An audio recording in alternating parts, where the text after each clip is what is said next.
everybody, Chris here for the VW Network, and I'm out here today in Louisville, Kentucky at the Classic Volkswagen Club of Louisville's show called the VW Derby. This is their 2021 event. I'm out here looking around for cool cars, and I stumbled across this Super Beetle behind us. It belongs to this gentleman here. He's actually got a very interesting story about it. What can you tell us about you and the car? My name's Daniel Trupp. I'm originally from Connecticut. I'm a transplant here to Louisville. I restored this car with my father when I was in high school. 1993, 1994, somewhere in there. And you've had that car, this car the whole time? Yeah. And this is the paint, you were telling me this is the paint you and Dad actually put on the car? Yeah, we put it on the car in 93. That's awesome. It's Ford Calypso Green. Don't tell anybody it's a Ford color, but you know. Well, we'll overlook who made the color because it looks so good on here. There's a lot of things on this Super Beetle that are different than what you would expect to see when you think Super Beetle. Yeah. And that's one of the reasons why I love Super Beetles so much, because you can do so much to them. Tell me some of the things that you've done to this car that make it different than a regular Super Beetle. Well, we shaved the turn signals off the fenders because they're kind of funky looking. Earlier 72 bumpers and fenders. It's got this much smaller bumper on it. Cow look bumper with the lights in it. Shaved the chrome off the hood. It's got a street beat rag top in it with a kind of a one-off sunroof kit for the late 80s, early 90s. Now you were telling me, Street Beat, for the guys who've been around for a long time, if you've been in this hobby for a long time, you know the name of the Street Beat.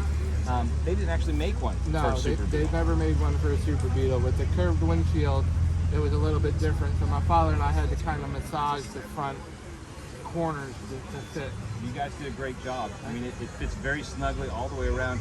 And to think that that top has been on this car for 30 years, 30 years, yeah. And it still looks that amazing. That is a testament to how well you guys did on this car. It's a really beautiful setup.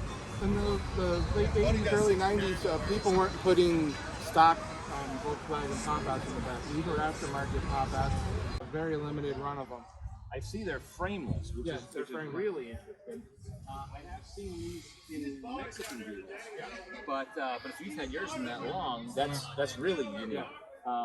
Yeah, having no frame around the outside gives a very nice, clean look in there, and it's definitely very unique. Yeah, it's a wonderful, wonderful thing. What are you doing as far as engine-wise? It's just a stock 1600 go-for. So you drive it quite a bit with that? Once in a while. Gotcha. Not as often as I'd like to. But. Sure. Well, anything, if you have it 30 years, you know, that's great that you have it. And the fact that you can still take it out whenever you feel like it is a great thing, too. Yeah, for sure. Are you a member of any club? No, not currently. So you just roll on your own. Yep. And you've had this bad ride riding for 30 years. Yes. Someone's missing out. You better let those folks where you're from know. Where are you from? Here, Louisville.